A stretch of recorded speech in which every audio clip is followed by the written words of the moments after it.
amém? Amém? Amém. Assenta em nome de Jesus. Isso. Glória a Deus. E abra comigo a sua Bíblia no Evangelho de Jesus Cristo, escrito por São João, no capítulo de número 9. Evangelho de Jesus, escrito por João, capítulo de número 9. Faremos a leitura dos versos 1 até o verso de número 9, em nome de Jesus. Uma quinta-feira de feriado, é bom ver a igreja repleta de adoradores e de adoradoras na presença do Senhor. E Deus, que tem falado conosco poderosamente através dos louvores, através da direção do culto, continuará falando agora através do momento da palavra também. Evangelho de Jesus, escrito por João, capítulo de número 9. Quem encontrou, dá um glória a Deus aí. Quem não encontrou, não tem a sua Bíblia, acompanhe aqui pelo Data Show. Diz assim o texto, a epígrafe: a cura de um cego de nascença. Verso 1. E, passando Jesus, viu um homem cego de nascença.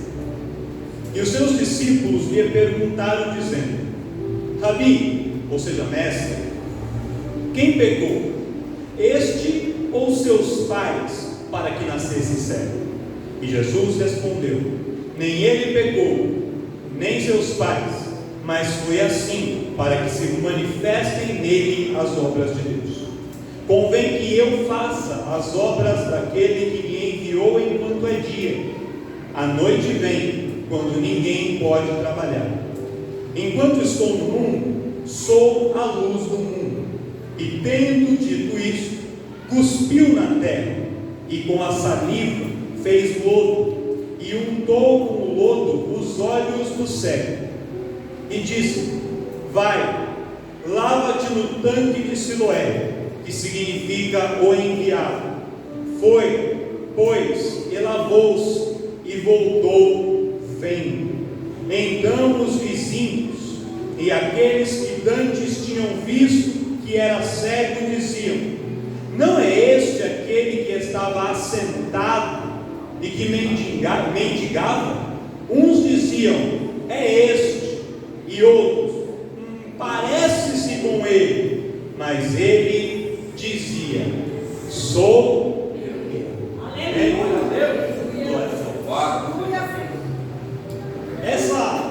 Esse episódio, essa passagem, ela acontece num momento muito importante dentro da narrativa do Evangelho escrito por João. Tá? Esse milagre você encontra no Evangelho que João escreveu.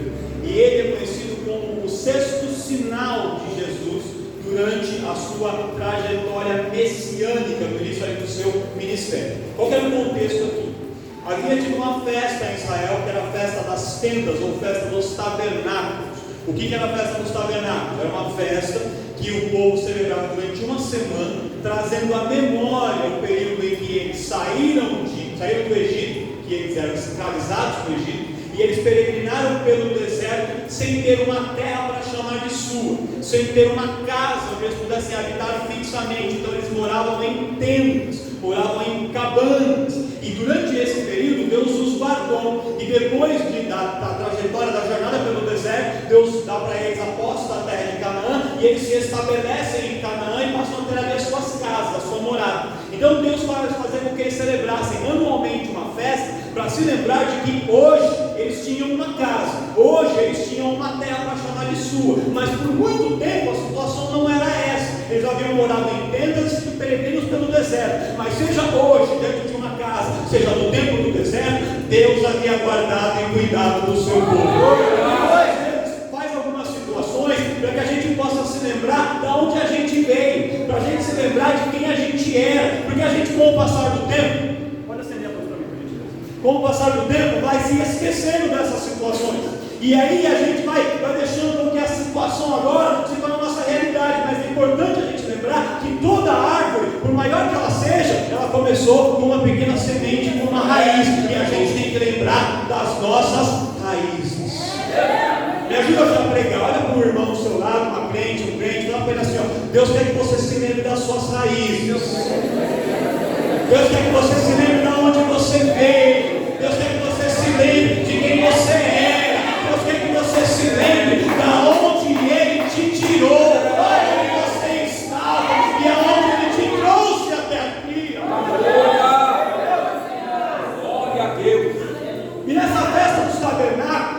Jesus teve vários embates, várias discussões com os líderes religiosos de Israel, com os fariseus, com os escribas, com os saduceus. Por quê? Porque Jesus queria mostrar para eles e para o povo de que ele, Jesus, era o Messias, o Filho de Deus, e que tinha uma obra a cumprir na terra. E os religiosos não aceitavam, não entendiam e não queriam receber Jesus naquela condição como Filho de Deus. Então há diversos diálogos, diversos confrontos ali de palavras.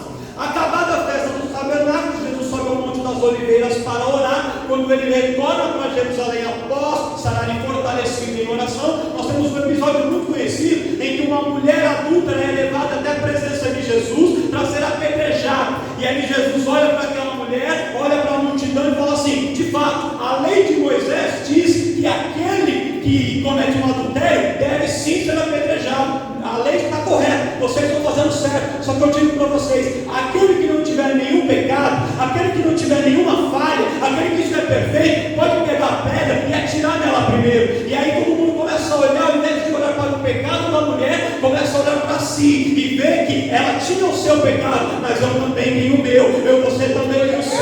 Todos nós temos as nossas falhas. E aí eles pegam as pedras, jogam de lado e vão se retirando. E aí a mulher fica sozinha com Jesus. E aí Jesus pergunta para ela, fala: mulher, aonde estão os teus acusadores? Ela fala: Senhor, não responde ninguém. E ele fala: tampouco eu te condeno, vá e não peques mais. E a mulher vai. E ali Jesus já começa a ter mais um confronto com os religiosos. Por quê? Porque eles seguiam ferrenhamente a lei de Moisés. E Jesus queria mostrar que a lei ela era importante para direcionar o caminho do homem na busca para Deus. Mas a lei como uma regra por si só, o mandamento pelo mandamento, o costume pelo costume, a religiosidade por si só, ela não leva a lugar.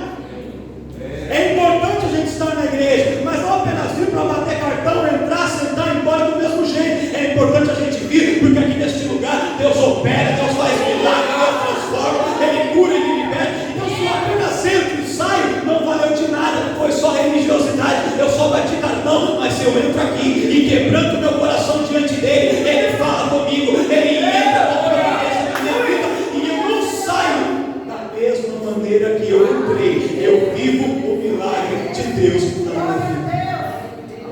E Jesus queria ensinar para eles a importância de seguir a lei no sentido de direcionar a sua caminhada para encontrar com Deus. E eles estavam ali reticentes.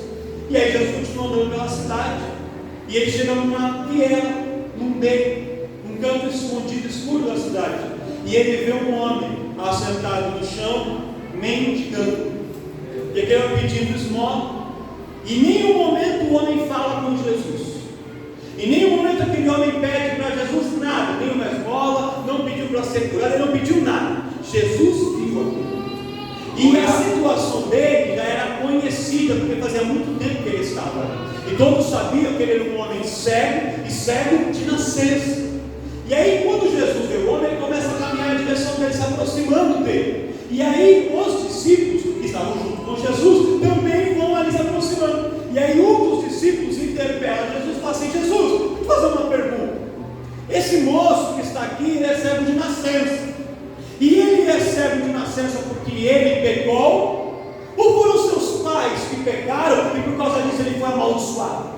Porque havia entre os judeus esse entendimento. Sempre que alguém nascia com uma deficiência, com alguma enfermidade grave, ou passava por um grave problema, eles logo olhavam e diziam assim: está em pecado, tem um pecado escondido. Se não é dele, é do pai, é da mãe, é da avó, tem alguma maldição que está vindo aí. E aí Jesus responde para os discípulos assim: não, nem ele pecou, nem tampouco seus pais pecaram. Isso aqui não é resultado de uma punição por pecado. Nem toda prova que alguém passa é porque pecou. Nem todo processo que alguém passa é porque está em falta. Nem toda situação difícil que a gente passa é porque tem algum erro oculto, alguma falha escondida. Não. O que acontece é que às vezes Deus nos escolhe para estar diante de situações em que essa situação nos faz chorar por uma noite, mas aí Deus entra com providência, muda o quadro da história, e o choro que durou uma noite vira em festa e alegria ao amanhecer. E aí as pessoas olham e veem que aquela pessoa que está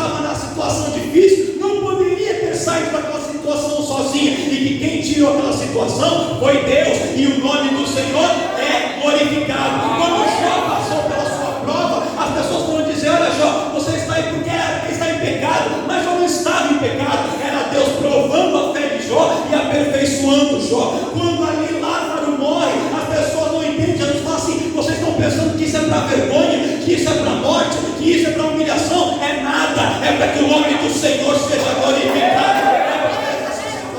Só que para a gente, irmão, é muito difícil entender quando a gente está vindo para a igreja, está vindo para os cultos, participa do departamento das irmãs, é dizimista fiel, está vindo para os cultos e faz tudo, tenta fazer tudo certo, e aí de repente passa uma prova e fala: Senhor, o porquê disso? Aonde eu estou errando? Aonde eu estou falhando? E tem pessoas aqui que talvez estejam se perguntando assim, e Deus manda te dizer: nem sempre é falha, nem toda prova é resultado de pecado, às vezes é só um processo, mas o processo de Deus, ele tem data para começar, e ele tem data para ter ponto final, e no final Deus vira o quadro da história, e o que era choro vira celebração e vira testemunho de bênção. E aí você que decide se você questiona ou adora. Se você decide adorar, você vai viver no final do processo a virada de Deus na sua vida. Seja profeta, profetiza por mão do seu lado, vai ter virada de Deus na sua vida. Vai ter virada de situação, vai ter virada do seu casamento, vai ter virada na vida financeira, vai ter virada na vida espiritual, vai ter virada na família, vai ter virada na saúde, porque Deus é o Deus da virada.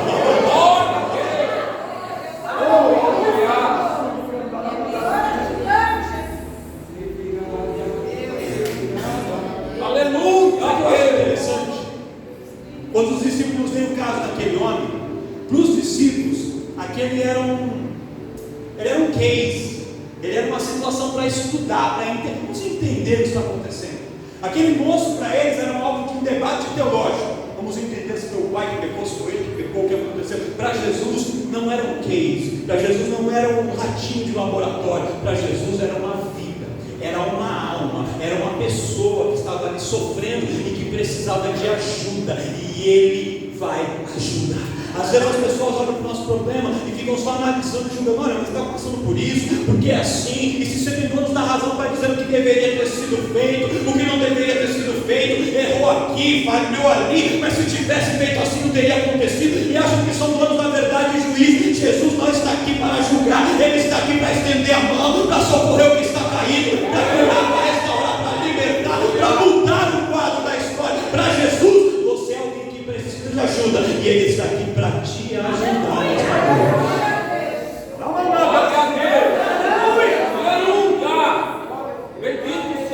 E aí, se eu não me pedi nada para explicar, nada, Jesus vai. Eu não vou simular aqui porque motivos óbvios, mas Jesus cuspiu no chão, e depois que ele cospe, ele se abaixa, com o dedo ele faz ali uma misturinha do barro da terra com a saliva e faz um bolinho de barro. Só que quando Jesus cospe no chão, a multidão ao redor faz assim. Por quê? Porque esse dia em que esse fato está acontecendo era um sábado, e os judeus que guardam o sábado têm restrições de coisas que se pode fazer, coisas que não se pode fazer no sábado. E, por exemplo, de acordo com a tradição judaica, não se podia cuspir no chão no sábado. Por que isso, pastor? Porque eles entendiam que quando alguém cuspia no chão, era como uma simulação de alguém regando a terra, e regar era trabalho, o trabalho não poderia ser feito. Quando Jesus, depois de cuspir no chão, ele faz um bolinho de lodo, se você fazer um bolinho era como alguém trabalhando, como um oleiro trabalhando com o seu barro para fazer um vaso, ou para fazer um tijolo, para fazer um instrumento, e também isso era proibido. Irmãos, os judeus levam isso tão a sério. Quem conhece pessoas que são judeus, se você não sabe, tem prédios sempre na cidade que tem pessoas que são judias. Quando dá o pôr do sol da sexta-feira, os elevadores dos prédios, eles acionam sozinhos, eles vão parando de todos em todos os andares, porque o judeu não pode apertar um botão para poder chamar o elevador no andar, porque isso é considerado trabalho, não se pode fazer, eles não podem trabalhar, eles não podem fazer nada. Então eles têm que simplesmente já não tinha para adorar a Deus e ficar na presença de Deus. Só que eles acabam muitas vezes, não estou falando dos judeus de hoje, mas naquela época de Jesus, eles não estavam adorando a Deus, eles cumpriam aquilo apenas como uma regra, era apenas uma regra religiosa. Então não podia fazer nada no sábado, eles não faziam, mas não tiravam também o tempo para adorar a Deus, como era o propósito do sábado. Então quando Jesus ele encosta no chão, ele quebra uma regra da lei. Quando ele faz ali o lodo, ele quebra uma segunda regra da lei. E ele pega aquele lodo e ele passa nos olhos do homem. E ele fala assim para ele: vai até o tanque de Siloé e lava-te no tanque, e você vai ver o que vai acontecer. Glória a Deus. E aqui, irmãos, eu vou ter que fazer uma parada, um parênteses, para te explicar. Porque você concorda comigo, pastor Inácio? Jesus podia ter só falado, ser curado, e ele seria curado. Podia ou não podia? Podia ter só tocado nos olhos do homem e ele seria curado. Podia ou não podia? Podia ter, já que ele fez o lodo e passou o lodo, podia ter pegado uma garrafinha de água, um copinho de água, jogado na água, lavado e o homem seria curado. Funcionaria ou não funcionaria também? Jesus tem poder para fazer isso? Por que é que Jesus manda ele ir exatamente em um lugar específico? O tanque de Siloé. Porque este lugar tem uma simbologia importante para nós nesta noite. Quem crê em palavra revelada? Presta atenção. Para a gente entender isso aqui, a gente vai ter que voltar lá atrás na história. Quem constrói o tanque de Siloé foi um rei chamado rei Ezequias. O rei Ezequias construiu o tanque de Siloé. Na época de Ezequias, havia uma fonte que ficava do lado de fora da cidade. A cidade de Jerusalém é uma cidade cercada por muros, uma cidade murada. E na parte alta do vale de Cedron, ali no Monte das Oliveiras, ficava uma fonte chamada Fonte de Gion.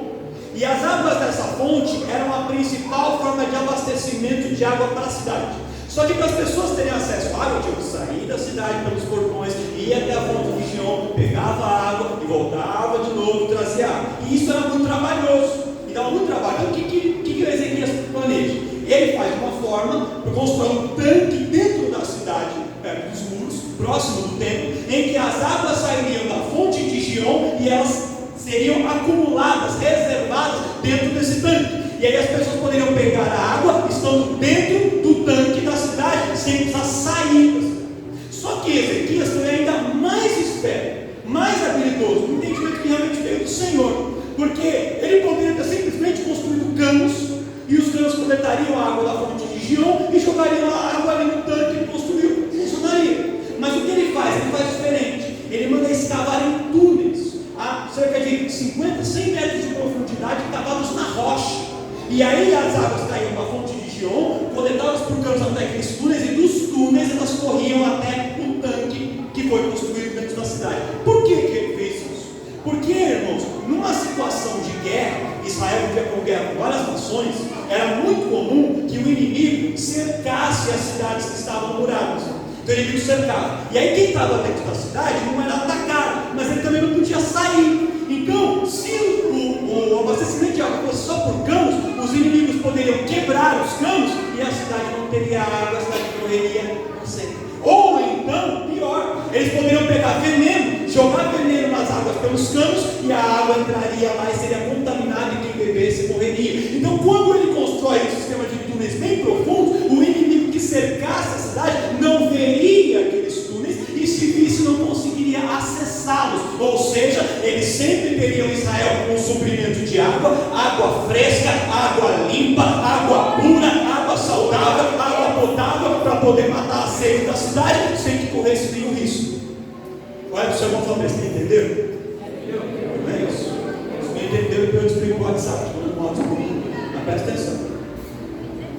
Ezequias constrói esses túneis, e aí ele constrói um tanque, e a água desagua ali naquele tanque, e aquilo mudou a vida da cidade. Todo mundo ficou muito feliz, e o povo ficou tão feliz com aquilo, que eles entenderam que aquele tanque era um presente de Deus, que aquelas águas eram águas que o próprio Deus havia dado sabedoria para Ezequias, era um presente enviado por Deus. Portanto, eles deram ao tanque o nome de Siloé, que significa enviado, porque era um presente enviado por Deus para eles. Esse é o significado do nome de Siloé. Ezequias morre, vai passar passou um tempo, o povo vai para o cativeiro da Babilônia. Quando eles retornam no cativeiro, Neemias vai construir os muros da cidade. Neemias reconstrói os muros mais altos para proteger ali a região do tanque de Siloé, e o tanque volta a funcionar normalmente de novo. O tempo vai passando. Quando a gente chega na época de Jesus, esse tanque ele estava ainda maior e ele era muito mais utilizado, tinha várias utilizações. Como ele ficava bem próximo do templo, cerca de 500 metros aproximadamente do templo, para que esse tanque era usado? Além das pessoas pegarem água para cozinhar, para poder beber, ele era usado na purificação ritual dos peregrinos que iam a Jerusalém. Como é que funcionava? A pessoa vinha de todos os lugares para a festa dos tabernáculos, como havia acontecido, e eles tinham que celebrar a festa dentro do templo. Para entrar no templo tinha que se purificar. Aí o que eles faziam? Eles iam até o templo de Siloé, colocavam como uma túnica, imagina uma roupa do batismo. Aí eles mergulhavam, entravam no templo, tinha vários degraus de pedra, como isso aqui. Aí aqui no fundo, e aí eles desciam, iam entrando até mergulhar completamente. Mergulhavam no tanque e saíam, todos molhados, e seguiam. E aí dali eles faziam uma caminhada de 500 metros subindo em direção ao templo. Para você entrar no templo, tinha que passar pelo ritual de purificação, sendo lavado nas águas do tanque de Siloé. Só que quem era coxo, manco, com alguma deficiência, mudo, surdo ou cego, não poderia entrar no templo. Essas pessoas, pela lei de Moisés, eram proibidas de entrar no templo. Quando Jesus encontra este moço ali mendigando, cego de nascença, ou seja, nunca na sua vida toda ele teria tido a oportunidade de uma única vez de entrar no templo. Havia acabado de ter uma festa, uma celebração de uma semana, e ele via todo mundo entrando no templo e ele não podia entrar. Ele ficava ali no canto esquecido, ninguém via aquele moço, ninguém percebia ele ali, mas Jesus andando pela cidade viu aquele moço aonde ele estava. E quando Jesus vê aquele moço, Jesus fala assim, Jesus pensa assim, eu imagino Jesus pensando, eu podia fazer um milagre e somente mudar a história dele para ele ficar sabendo, mas não, eu vou fazer diferente. Até hoje ele foi esquecido, desprezado, humilhado e um anônimo. Eu vou fazer um milagre, e é um milagre que vai chamar atenção. Eu vou causar um rebuliço aqui, eu vou causar um burburinho aqui, porque quem até hoje não tinha visto esse moço, a partir de hoje vai ver. Quem até hoje não sabia que ele existia, vai começar a saber. Quem até hoje não conhecia,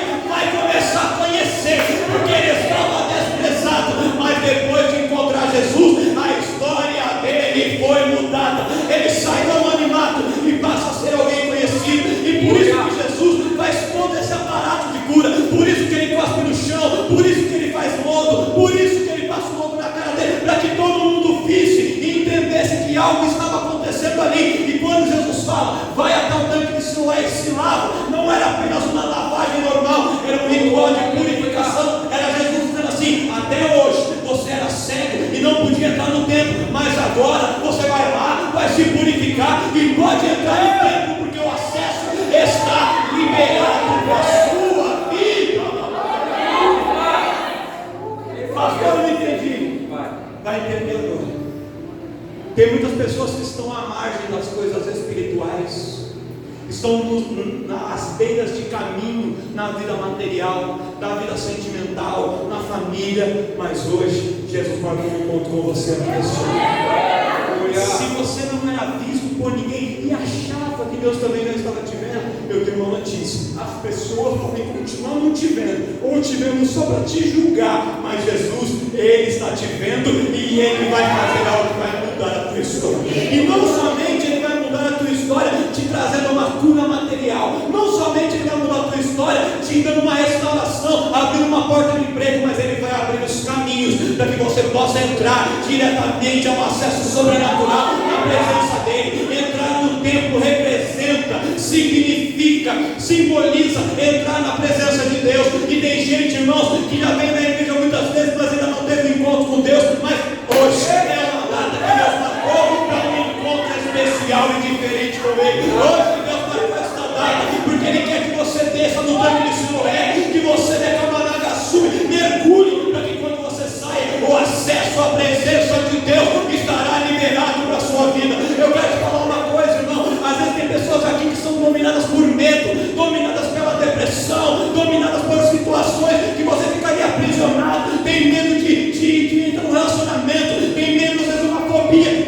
pessoas, tem medo de morrer, tem medo de tanta coisa, mas hoje Jesus está entrando na tua vida e o medo está indo embora, porque onde tem Jesus não tem medo. Jesus nos dá ousadia, Jesus nos dá coragem, e Jesus faz coisas novas na nossa vida.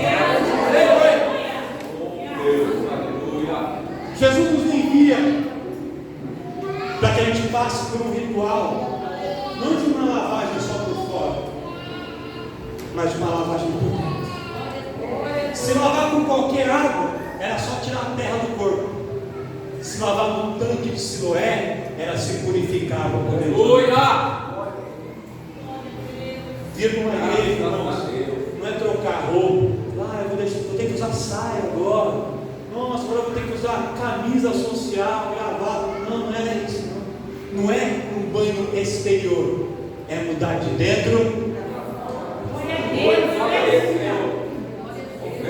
Não é só um abrir de olhos do olho físico. O pessoal quer ver, irmão, tem um monte de hospital bom aí que faz cirurgia, a pessoa fica curada também. Tem um monte de médicos super capacitados fazendo cirurgias maravilhosas, fazendo transplante, a pessoa cura. Curar o homem pode curar o olho, pode curar o órgão, mas curar a alma, só quem fez a alma. Curar por dentro. Você ser a pessoa que fica esquecida no canto, que todo mundo passa e ninguém vê, e quando vê é só para apontar, e daí o cego de nascença, daí alguém que não serve para nada. Ser julgado e apontado é algo que causa feridas que ninguém consegue curar na terra, somente Jesus, que é quem fez, que pode restaurar. E nesta noite Ele tem purificação para a minha, tem purificação para a tua vida, Ele tem restauração para a minha e para a tua vida. Ele tem mudança. Hoje você sai do canto, sai da esquina, sai da viela, sai do beco, sai de qualquer encruzilhada, sai de qualquer problema e entra no templo na presença de Deus. Entra em posição de destaque. Eu vou encerrar aqui, que as horas da sua avançada a gente vai fazer oração ainda. Mas presta atenção só nisso aqui para eu encerrar. Quando o homem é curado, começa a aparecer um monte de gente. Mas não é esse que ficava lá? Mas não é esse que estava desempregado? Mas não é esse que ficava no canto? Mas não é esse que tinha separado? Mas não é esse que o filho estava nas drogas? Mas não é esse que estava naquela situação? Não é esse que tinha sido... Todo mundo começa a aparecer. Mas não é esse, não é essa, não é aquele, não é aquela. E ele fala assim, eu era, mas eu encontrei Jesus, Jesus me curou, Jesus me restaurou, e hoje eu sou diferente. E as pessoas começam a perguntar, mas como é que foi? Ele falou, como foi? Eu não sei. Eu só sei que foi assim, como diria o Chico. Não sei. Só sei que foi. Eu só sei que amanheci e não via nada. Fui no culto, o irmão colocou a mão, orou por mim e hoje eu consigo ver o que é Deus. Eu só sei que eu acordei de manhã e estava desempregado. E aí vim na igreja, quando eu saí, recebi um WhatsApp, vem aqui, faz o exame médico, fiz o exame, passei, aprovado, estou com carteira assinada, trabalhando no nome do Senhor, eu sei que eu estava aqui e meu casamento estava destruído, mas eu em sábado no encontro de casais, e quando eu saí, só love.